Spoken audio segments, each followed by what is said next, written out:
Hello दोस्तों, आप सभी का हमारे यूट्यूब चैनल जय श्री एग्रीकल्चर में बहुत बहुत स्वागत है। मैं अमित कुमार। आज हम बात करेंगे एग्रीकल्चर के एग्रोनॉमी भाग में धान या राइस। तो सबसे पहले हम बात करते हैं इसका वानस्पतिक नाम।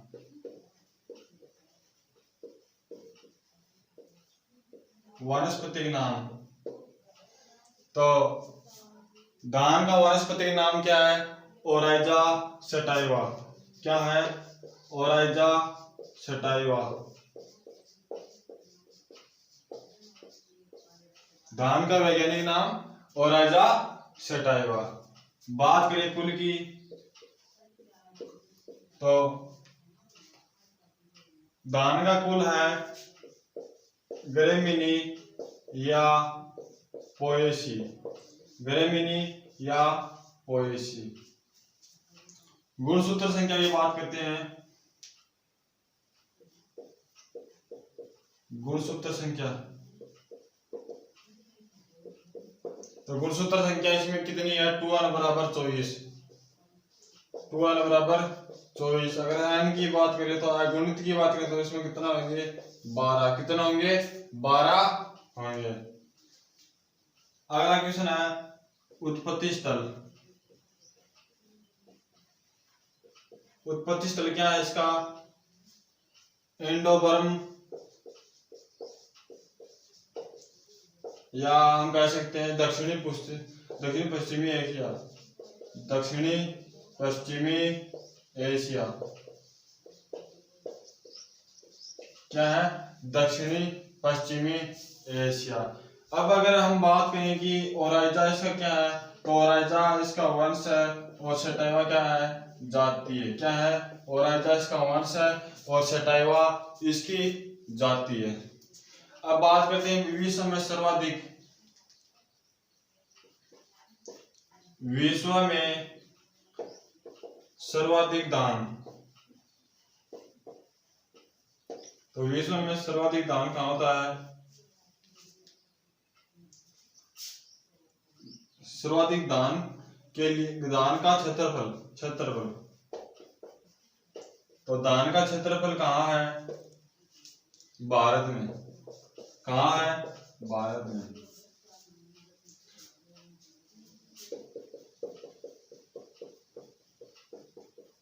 अगला पॉइंट क्या है कि विश्व में सर्वाधिक धान उत्पादन। तो सर्वाधिक धान कहां से? एशिया से। कहां से? एशिया से। लगभग 90% एशिया से प्राप्त होता है। कितना प्रतिशत? 90% प्राप्त होता है। अब बात करते हैं धान में प्रोटीन। तो धान में प्रोटीन दो प्रकार के धान है, एक सफेद और एक भूरा धान। सफेद धान में 6 से 7% प्रोटीन। 6 से 7% प्रोटीन। और भूरा धान में कितना है? 7.8%। 7.8% प्रोटीन पाया जाता है। कितना पाया जाता है? 7.8% पाया जाता है। अगली बात करेगी धान के प्रोटीन को हम क्या कहते हैं? धान के प्रोटीन को हम क्या कहते हैं? तो धान के प्रोटीन को हम कहते हैं ओराइजेनिन। क्या कहते हैं? ओराइजेनिन। क्या बोलते हैं? ओराइजेनिन बोलते हैं। अब हम बात करते हैं कि 1 किलो धान के लिए कितना जल की आवश्यकता होती है? 1 केजी धान उत्पादन के लिए कितने जल की आवश्यकता होती है? कितने जल की होती है? 5000 लीटर। कितने जल की आवश्यकता होती है? 5000 लीटर जल की आवश्यकता होती है। अगला क्वेश्चन है धान एक लघु दिवसीय पौधा है।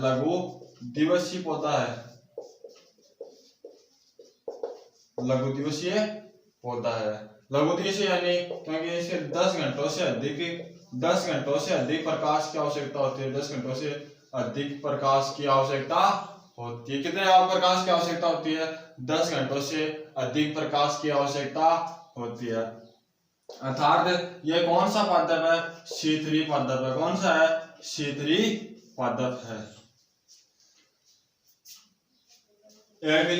धान उत्पादन के लिए 5000 लीटर जल की आवश्यकता होती है।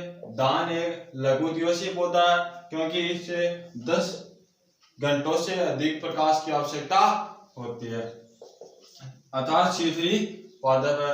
और परागण के आधार पर बात करें, परागण के आधार पर बात करें तो यह स्वपरागित फसल है। क्या है? स्वपरागित फसल है। कौन सी फसल है? स्वपरागित फसल मानी जाती है। तो एक बार फिर से देख लेते हैं क्या है कि धान का वानस्पतिक नाम क्या है? Oryza sativa. ओराइजा इसका वंश है, सटाइवा इसकी जाति है। कुल क्या है? गरेमिनी या पोएसी। गुणसूत्र संख्या कितनी है? 12 बराबर 24। अगर अगुणित की बात करें तो अगुणित कितने हैं? 12। अगुणित में कितनी होती है? 12। उत्पत्ति स्थल क्या है? इंडो-बर्म या दक्षिणी पश्चिमी एशिया। अब बात करते हैं विश्व में सर्वाधिक धान का क्षेत्रफल। तो सर्वाधिक धान का क्षेत्रफल कहाँ है? भारत में। अगला पॉइंट है कि विश्व में सर्वाधिक धान उत्पादन। तो विश्व में सर्वाधिक धान उत्पादन एशिया में 90% होता है। सफेद धान में प्रोटीन 6 से 7%, भूरा धान में 7.8% प्रोटीन, और धान की प्रोटीन को हम क्या कहते हैं? ओराइजनिन कहते हैं। एक धान उत्पादन के लिए 5000 लीटर जल की आवश्यकता होती है। धान एक लघु दिवसीय पौधा है। लघु दिवसीय पौधा क्यों कहते हैं? क्योंकि इसको 10 घंटों से अधिक प्रकाश की आवश्यकता होती है। शीतली पादप है। और परागण के आधार पर बात करें तो स्वपरागित फसल है क्योंकि इसमें एक ही पौधे पर संकरण हो जाता है। अब अगला बात करें कि धान की बोनी जीन, धान की प्रथम बोनी जीन कौन सी है? तो धान की प्रथम बोनी जीन कौन सी है? DGU gene. डीजीयू जीन कौन सी है? DGU gene. अब बात करते हैं धान के तने को क्या कहते हैं? धान का तना। तो धान का तना क्या कहलाता है? कलम कहलाता है। क्या कहलाता है? कलम कहलाता है। और बात करें धान का पुष्पक्रम, धान का पुष्पक्रम क्या कहलाता है? तो धान का पुष्पक्रम क्या कहलाता है? पेनिकल कहलाता है। क्या कहलाता है? पेनिकल। अगला क्वेश्चन है, अगला पॉइंट आता है कि धान का बीज या धान का दाना क्या कहलाता है? तो धान का दाना या धान का बीज क्या कहलाता है? कैरियोप्सिस। क्या कहलाता है? कैरियोप्सिस। क्या कहलाता है? कैरियोप्सिस कहलाता है। एक बार फिर से देख लेते हैं यहां से कि धान की प्रथम बोनी जीन कौन सी है? DGU gene. कौन सी है? DGU gene. धान का तना क्या कहलाता है? कलम कहलाता है। धान का पुष्पक्रम क्या है? पेनिकल है। और धान का बीज या दाना, तो धान का बीज या दाना क्या कहलाता है? कैरियोप्सिस कहलाता है। क्या कहलाता है? कैरियोप्सिस कहलाता है।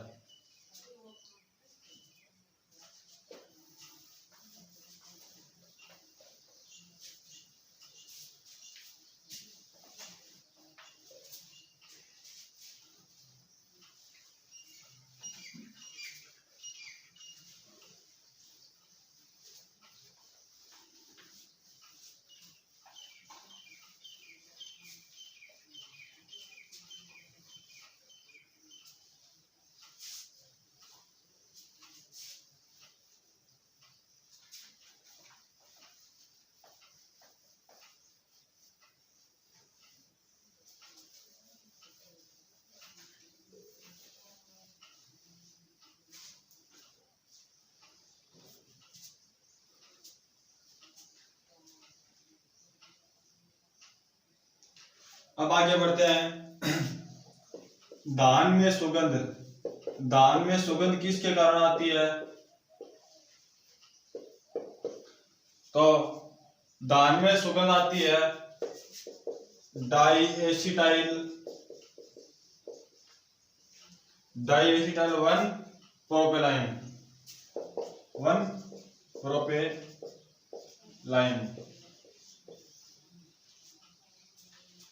किसके कारण आती है? डाई एसिटाइल 1 प्रोपेलाइन के कारण आती है। अब बात करते हैं धान का टेस्ट वेट या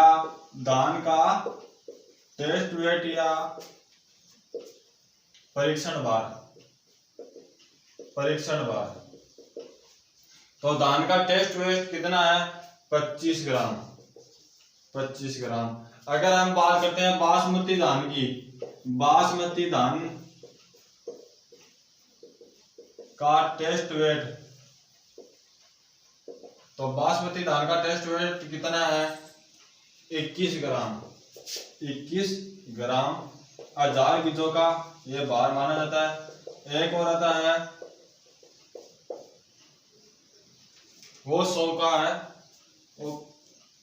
अब आगे बात करते हैं कि एक हेक्टेयर धान की बुआई के लिए कितनी नर्सरी की आवश्यकता होती है?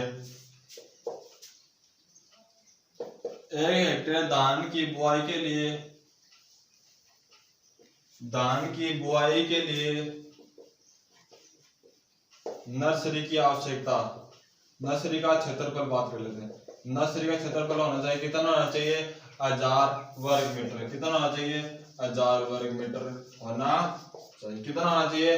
1000 वर्ग मीटर। एक धान से गैस निकलती है, धान से गैस, तो धान से गैस कौन सी निकलती है? CH4 या मेथेन गैस। कौन सी? CH4 या मेथेन गैस निकलती है। अब आता है एक क्रिया है, क्या है? Brown manuring. कौन सी है? Brown manuring.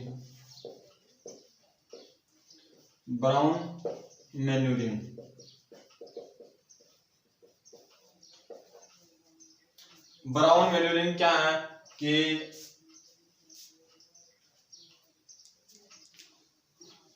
धान के साथ हम ढैंचा उगाते हैं। क्या उगाते हैं? ढैंचा। ढैंचा कार्य क्या है? नाइट्रोजन स्थिरीकरण करना कार्य करता है। इसलिए धान के साथ ढैंचा उगाकर 20 से 25 दिन बाद हैरों से मादा में मिलाना क्या कहलाता है? Brown manuring. क्या कहलाता है? Brown manuring. अगला है हाइब्रिड धान में अग्रणी राज्य। हाइब्रिड धान में अग्रणी देश कौन सा था? अग्रणी देश कौन सा है? चीन माना जाता है। कौन सा माना जाता है? चीन माना जाता है। अगला है, क्या है अगला? कि जलवायु। तो धान के लिए जलवायु उष्ण व नम जलवायु। और औसत तापमान की बात करें तो औसत तापमान इसका होता है 21 से 31 डिग्री सेंटीग्रेड। कितना होना चाहिए? 21 से 31 डिग्री सेंटीग्रेड। मैंने यहाँ पे लिख दिया, आप सही लिखना, साफ राइटिंग में लिखना, समझ में आएगा कि जलवायु क्या है? उष्ण व नम। क्या है? उष्ण व नम। और इसके लिए औसत तापमान की बात करें तो औसत तापमान कितना है? 21 से 31 डिग्री सेंटीग्रेड।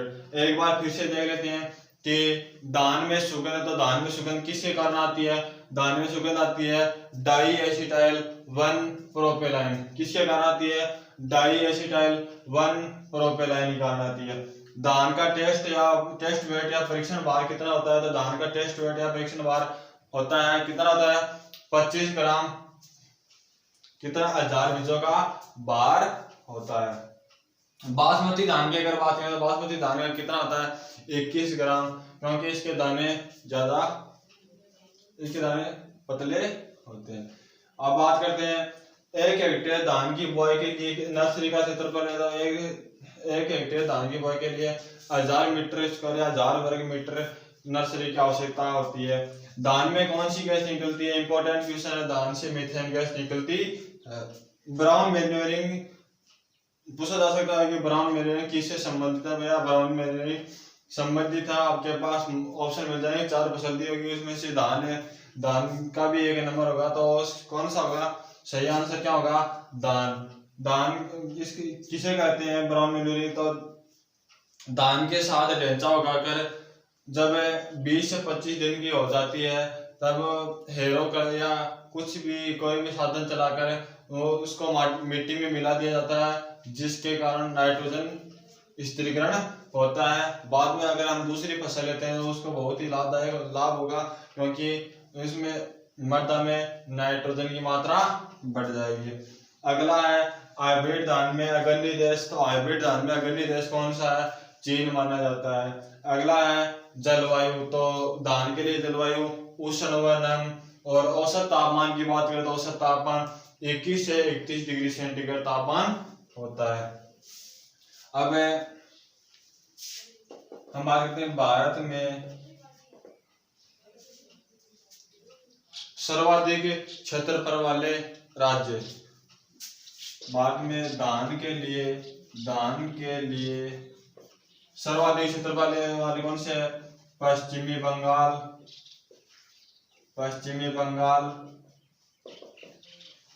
उत्तर प्रदेश व बिहार। कौन कौन से हैं? पश्चिमी बंगाल, उत्तर प्रदेश और बिहार। और अगला क्वेश्चन, अगला पॉइंट क्या है कि भारत में धान उत्पादन, सर्वाधिक धान उत्पादन के लिए राज्य कौन कौन से हैं? तो कौन कौन से हैं? पश्चिमी बंगाल है, उत्तर प्रदेश है और एक और है आंध्र प्रदेश। कौन कौन से हैं? पश्चिमी बंगाल, उत्तर प्रदेश व आंध्र प्रदेश। और अगर क्षेत्रफल की बात करें तो क्षेत्रफल में कौन कौन से हैं? पश्चिमी बंगाल, उत्तर प्रदेश व बिहार। इसमें एक चेंजमेंट है, क्या है कि क्षेत्रफल में सर्वाधिक क्षेत्रफल में आ जाएगा बिहार, और अगर उत्पादन की बात करें तो वहां पर क्या आ जाएगा? आंध्र प्रदेश आ जाएगा। क्या आ जाएगा? आंध्र प्रदेश आ जाएगा। अब आगे बढ़ते हैं धान का वर्गीकरण। धान का वर्गीकरण पढ़ते हैं। तो मैंने बताया था कि धान का वंश कौन सा है? तो धान का वंश कौन सा है? ओराइजा। और इसकी जाति कितनी है? 24 जातियां, इसकी 24 जातियां, जिनमें से 2 उगाई जाती हैं। कितनी उगाई जाती हैं? 2 उगाई जाती है। वो कौन कौन सी है? तो सबसे पहली कौन सी है? Oryza sativa. Oryza sativa, Oryza sativa. हम अगर आपको धान का वनस्पति नाम दिया हुआ हो और धान का वनस्पति के नाम में आपको दे दिया कि धान का वनस्पति नाम निम्न में से धान का वनस्पति नाम है, उसमें आपको ऑप्शन मिलेगा ओराइजा स्पीशीज मिल सकता है, ओराइजा सेटाइवा मिल सकता है, या ओराइजा गलेबेरिया मिल सकता है। तो इसमें से कोई सा भी हो, आपको जो भी है इसमें से होगा एक ही, तो जो भी होगा वो इन तीनों में से होगा और वो वही सही होगा। अब हम बात करते हैं ओराइजा सेटाइवा। तो ओराइजा सेटाइवा में गुणसूत्रों की संख्या, गुणसूत्र इसमें 2n बराबर कितने हैं? 24। वो हमने बात कर लिए, क्या कर लिए? बात कर लिए। अब हम बात करते हैं कि इस 3 उपजाति हैं, इसकी 3 उपजाति भी है। कौन कौन सी है? पहली है जैपोनिका, दूसरी है इंडिका, तीसरी है जावानिका। इंडिका, जैपोनिका और जावानिका। कौन कौन सी है? इंडिका, जैपोनिका और जावानिका है। दूसरी है ओराइजा गलेबेरिया। ओराइजा गलेबेरिया यह कहां पर है? दक्षिण अफ्रीका में उगाई जाती है। दक्षिणी अफ्रीका में, केवल बात करें तो दक्षिणी अफ्रीका में ही उगाई जाती है। अब हम बात करते हैं मृदा की। तो इसके लिए मर्दा कौन सी होती है,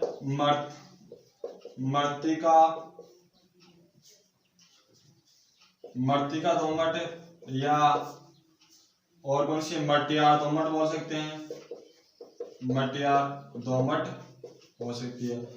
पीएच मान, मर्दा का पीएच मान कितना होना चाहिए, मर्दा का पीएच मान होना चाहिए 4 से 6.8। कितना होना चाहिए, 4 से 6.8। अब बात करते हैं बीज दर की। बीज दर किस हिसाब से कितनी होती है, तो अगर बात करते हैं हम छिड़कवा विधि, ये इंपॉर्टेंट है इसका, बीज दर सबसे इंपॉर्टेंट है। तो छिड़काव विधि की 80 से 100 kg,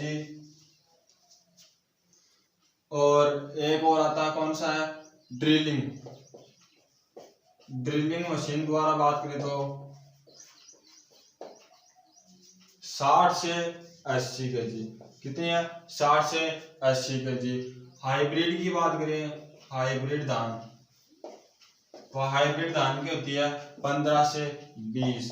कितनी, 15 से 20 kg प्रति हेक्टेयर।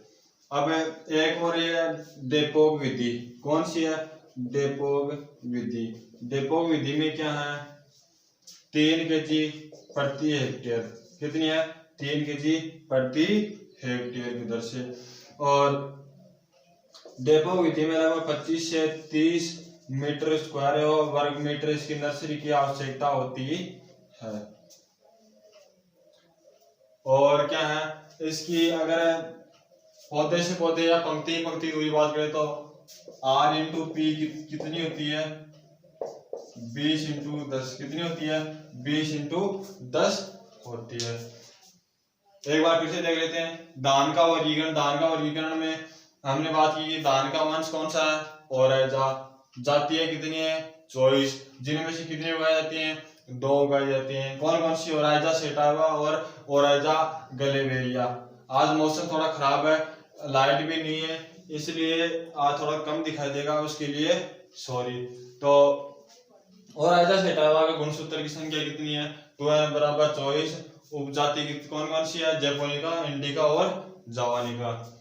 ओरैजा गलेवेरिया दक्षिणी अफ्रीका में उगाई जाती है। मर्दा कौन सी है, मटियार दोमट या मर्तिका दोमट। मर्दा का पीएच मान कितना होता है, तो मर्दा का पीएच मान 4 से 6.5 या 6.8 तक होना चाहिए। बीज दर छिड़काव विधि में 80 से 100 kg, और ड्रिलिंग मशीन द्वारा 60 से 80 kg, और हाइब्रिड धान की 15 से 20 kg प्रति हेक्टेयर। डेपो विधि में 3 kg प्रति हेक्टेयर, जिसमें 25 से 30 मीटर स्क्वायर या वर्ग मीटर नर्सरी की आवश्यकता होती है। हमने अभी तक क्या पढ़ा, धान का वानस्पतिक नाम लिया। धान का वानस्पतिक नाम क्या है, ओरैजा सेटावा। क्या है, ओरैजा सेटावा। कुल कौन सा ग्रामीणी पॉलिसी, गुणसूत्र संख्या 24 है। उत्पत्ति स्थल इंडो ब्रह्म या दक्षिणी पश्चिमी एशिया। फिर क्या पढ़ा था हमने, फिर पढ़ा था धान का पुष्करम पेनिकल, धान का बीज कैरियोप्सिस, और धान का तना क्या कहते हैं, कलम कहते हैं। ब्राउन मैन्योरिंग क्या है कि धान के साथ ढैंचा कर 20 से 25 दिन बाद में उसको मिट्टी में काट कर मिट्टी में मिला देते हैं, जिससे नाइट्रोजन स्थिरीकरण होता है। और क्या पढ़ा था हमने, धान की जलवायु। धान की जलवायु उष्ण व नम, और तापमान, औसत तापमान की बात करें तो 21 से 31 डिग्री सेंटीग्रेड तापमान। और बाद में वर्गीकरण ओरैजा सेटावा। ओरैजा सेटावा में गुणसूत्र संख्या कितनी, 24। उपजाति इंडिका, जैपोनिका और जावानिका। दूसरी ओरैजा गलेवेरिया, जो दक्षिणी अफ्रीका में उगाई जाती है। मर्दा मटियार दोमट या मर्तिका दोमट। पीएच मान 4 से 6.5। बीज दर छिड़काव विधि में 80 से 100 kg, ड्रिलिंग से 60 से 80 kg, हाइब्रिड की 15 से 20 kg। और अगर डेपो विधि की बात करें, डेपो विधि में 1 से 3 kg प्रति हेक्टेयर, 1 से 3 kg मीटर स्क्वायर या वर्ग मीटर की आवश्यकता होती है। और 25 से 30 वर्ग मीटर की आवश्यकता होती है प्रति हेक्टेयर धान की पौध लगाने के लिए। आवश्यक दूरी या R इंटू पी की बात करें तो 20 इंटू 10। अब बात करते हैं नर्सरी लगाने की विधि।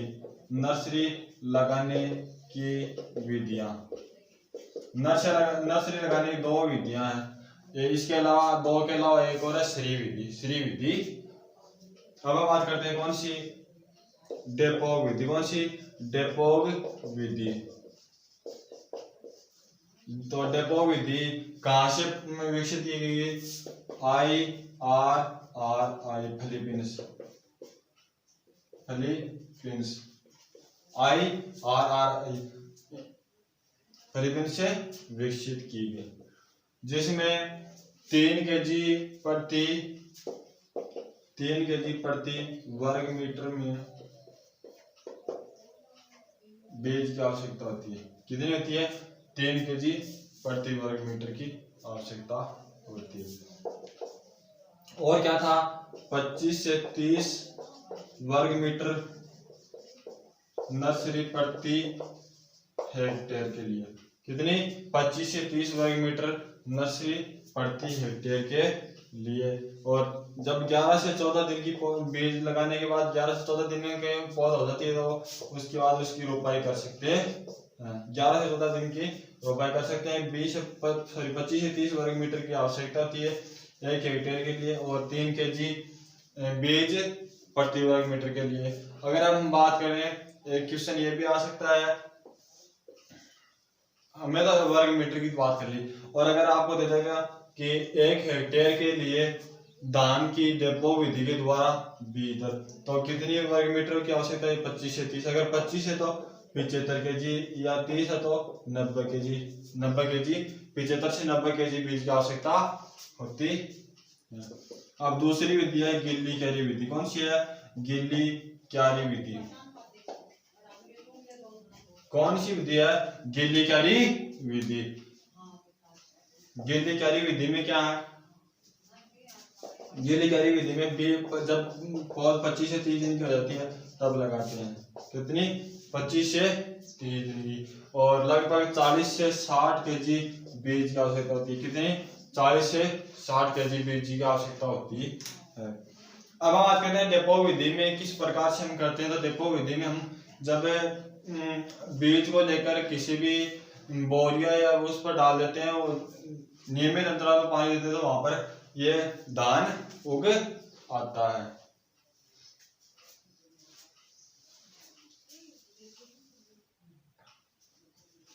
और गिल्ली क्यारी विधि में 1000 वर्ग मीटर प्रति हेक्टेयर के लिए नर्सरी की आवश्यकता होती है। अब धान की श्री विधि भी है। कौन सी है? श्री विधि, जिसमें आवश्यक दूरी पूछ लिया था। ये धान की श्री विधि में आवश्यक दूरी कितनी रखी जाती है? 25 इंटू 25 सेंटीमीटर। कितनी रखते हैं? 25 इंटू 25 सेंटीमीटर रखते हैं। 5 kg प्रति हेक्टेयर, 5 kg प्रति हेक्टेयर की दर से हम इसका बीज दर करते हैं। नर्सरी का क्षेत्रफल कितना होना चाहिए? 100 मीटर स्क्वायर। 100 मीटर स्क्वायर प्रति हेक्टेयर की होती है। उर्वरक देना चाहिए NP अनुपात K अनुपात जिंक। तो नाइट्रोजन कितना चाहिए? 100 kg, फास्फोरस 60, पोटेशियम 60 और जिंक 25 kg।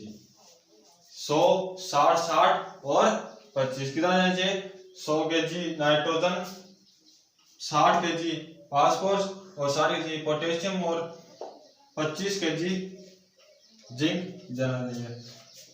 धान के लिए उपयुक्त सर्वोत्तम उर्वरक कौन सा है? Ammonium sulphate. कौन सा है? Ammonium sulphate. कौन सा है? Ammonium sulphate. कौन सा माना जाता है? अमोनियम सल्फेट माना जाता है। धान में नील हरित शैवाल प्रतिवर्ष 25 से 30 kg नाइट्रोजन स्थिरीकरण करता है। नाइट्रोजन स्थिरीकरण करता है। कितना करता है? 25 से 23 केजी नाइट्रोजन स्थिरीकरण करता है। सिंचाई की बात करें तो सिंचाई में जल मांग कितनी होती है? इसकी जल मांग होती है 900 से 2500 mm और हर टाइम 5 सेंटीमीटर जल भरा होना चाहिए। 5 सेंटीमीटर जल भरा होना चाहिए। जब कटाई से पूरा 2 से 3 सप्ताह पूरा जल हटा देना चाहिए। अब हम बात करते हैं खरपतवार। तो इसमें 2 खरपतवार लगते हैं, एक तो जंगली धान और सावा घास। कौन कौन से? जंगली धान और सावा घास। जंगली धान का वैज्ञानिक नाम क्या है? इकाइनोकोला कोलाना। और सावा घास का क्या है? इकाइनोकोला क्रुस्केली। कौन सा? इकाइनोकोला क्रुस्केली। खरपतवार पहला कौन सा है? जंगली धान। तो जंगली धान का वैज्ञानिक नाम, वानस्पतिक नाम क्या है? इकाइनोकोला कोलाना। इकाइनोकोला कोलाना। दूसरा है सावा घास। कौन सा है? सावा घास। इसका क्या है? इकाइनोकोला क्रसगेली। क्या है? इकाइनोकोला क्रसगेली। अब एक कीड़ी आती है ब्रूसनी। कौन सी? ब्रूसनी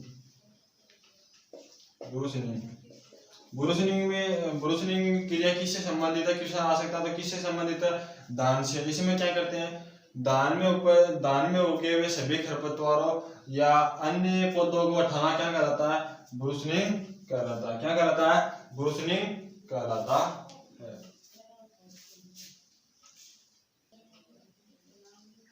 एक बार फिर से बात करते हैं, क्या है? नर्सरी लगाने की विधि कितनी है? 2, डेपो विधि और गिलिकारी विधि। इन दो के अलावा कौन सी है? श्री विधि। कौन सी है? श्री विधि। डेपो विधि में कहां से विकसित हुई? IRRI Philippines. इसमें क्या करते हैं? 3 केजी प्रति वर्ग मीटर के हिसाब से बीज लेते हैं, नर्सरी तैयार करते हैं। 1 हेक्टेयर के लिए कितनी नर्सरी आवश्यकता होती है? 25 से 30 वर्ग मीटर की नर्सरी आवश्यकता होती है। 11 से 14 दिन बाद में जब बीज बोए हुए हैं उसकी पौध तैयार हो जाती है और उसकी रोपाई कर देते हैं। और इसमें गिलिकारी विधि में क्या करते हैं? 25 से 30 दिन बाद में जो बीज बोए गए हैं उसकी पौध लगा देते हैं। 40 से 60 केजी बीज की आवश्यकता होती है। कितनी होती है? 40 से 60 केजी बीज की आवश्यकता होती है। 1000 वर्ग मीटर प्रति हेक्टेयर के लिए नर्सरी की आवश्यकता होती है। श्री विधि में R/P कितनी होनी चाहिए? 25 × 25 सेंटीमीटर। 5 केजी प्रति हेक्टेयर बीज। कितना? 5 केजी प्रति हेक्टेयर बीज। और 100 वर्ग मीटर प्रति हेक्टेयर के लिए नर्सरी की आवश्यकता होती है। उर्वरक की बात करें तो उर्वरक NPK और जिंक करते हैं। NPK और जिंक डालते हैं। 100 केजी नाइट्रोजन, 60 केजी फास्फोरस और 60 केजी पोटेशियम और 25 केजी जिंक डालते हैं। जिंक क्यों डालते हैं? क्योंकि इस जिंक की कमी से एक धान में खेरा रोग होता है। खेरा रोग दूर करने के लिए सबसे पहले हम क्या डालते हैं? जिंक डालते हैं, क्योंकि धान को खेरा रोग से बचा सके। धान में नील हरित शैवाल प्रति वर्ष लगभग 25 से 30 केजी नाइट्रोजन स्थिरीकरण करता है। धान के लिए सर्वोत्तम उर्वरक कौन सा? धान के लिए सर्वोत्तम उर्वरक अमोनियम सल्फेट है, क्योंकि इसमें नाइट्रोजन अमोनिया के रूप में पाई जाती है और धान अमोनिया को आसानी से ग्रहण कर लेता है। और अन्य फसल नाइट्रेट के रूप में ग्रहण करते हैं, इसलिए सर्वोत्तम माना गया है। अब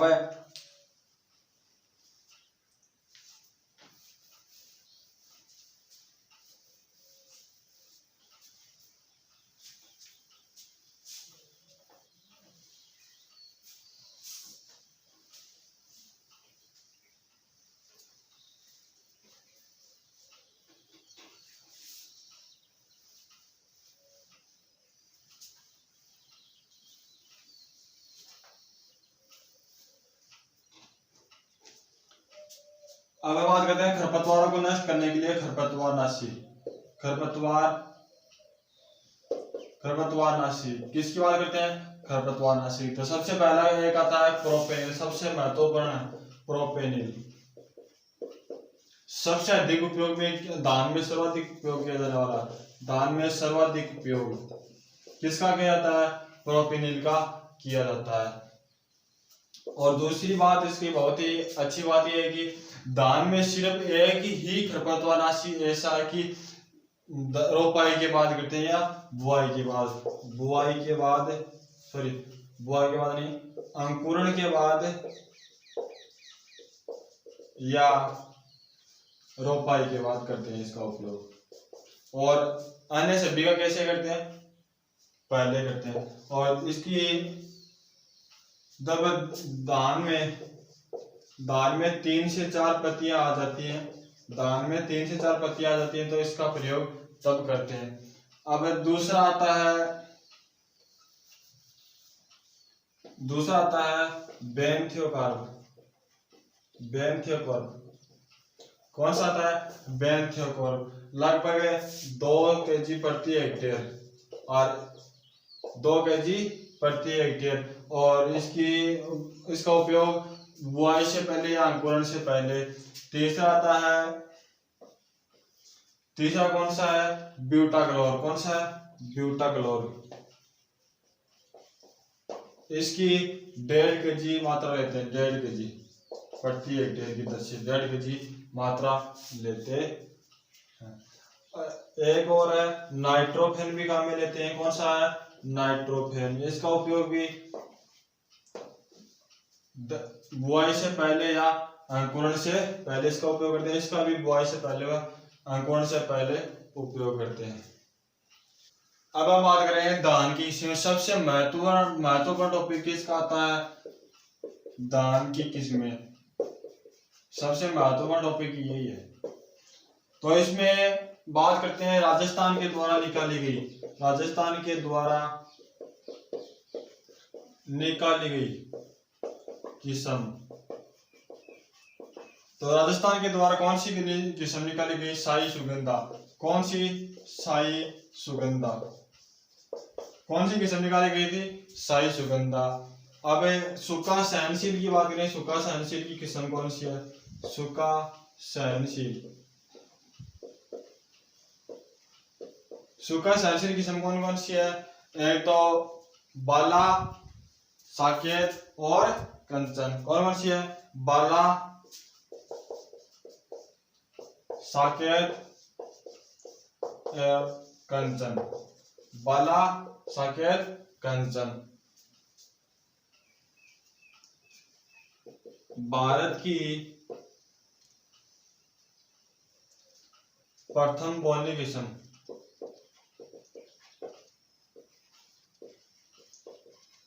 तो भारत की प्रथम बोनी किस्म कौन सी है? टीएन फर्स्ट, जो 1965 में विकसित की गई थी। 1965 या 67 में, सॉरी 1967 थी, 1967।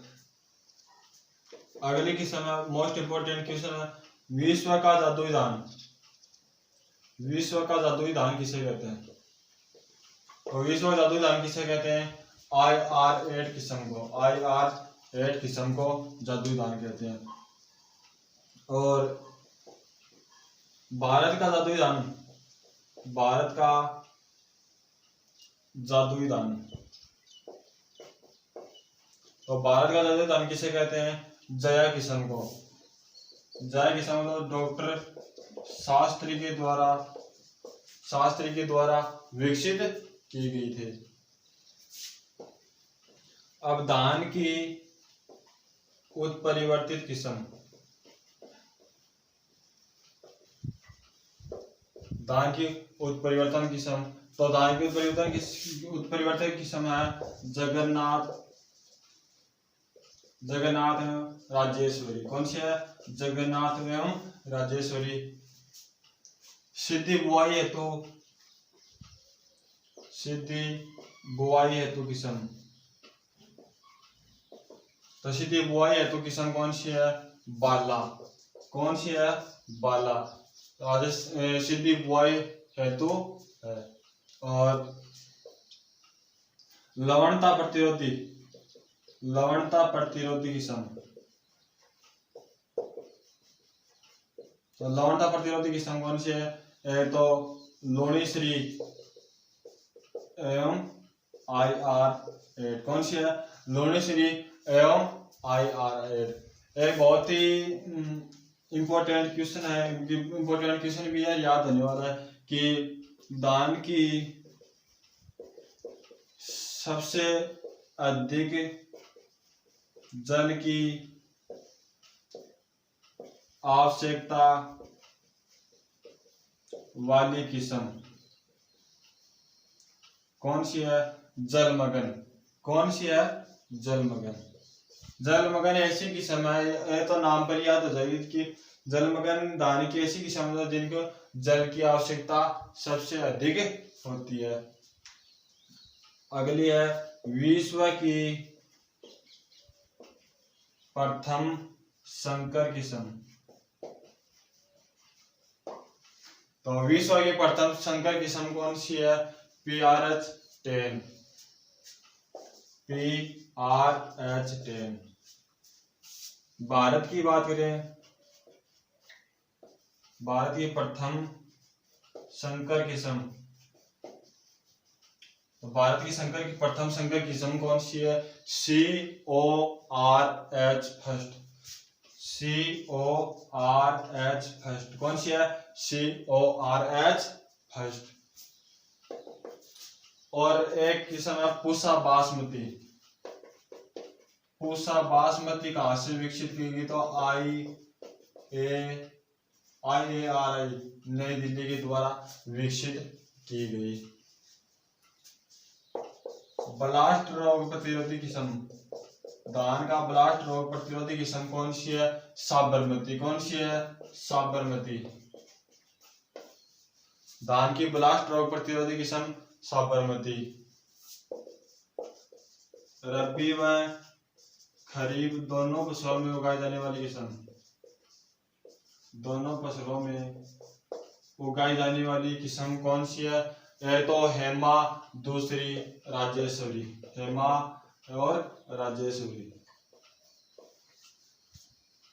ये क्वेश्चन पूछे जाते हैं, इसलिए मैंने आपको बता दिया। ये राजस्थान के द्वारा निकाली गई किस्म कौन सी है? साई सुगंधा और सुखा सहनशील, बाला व साकेत और कंचन। भारत की प्रथम बोली किस्म TN फर्स्ट जो 1967 में विकसित की गई।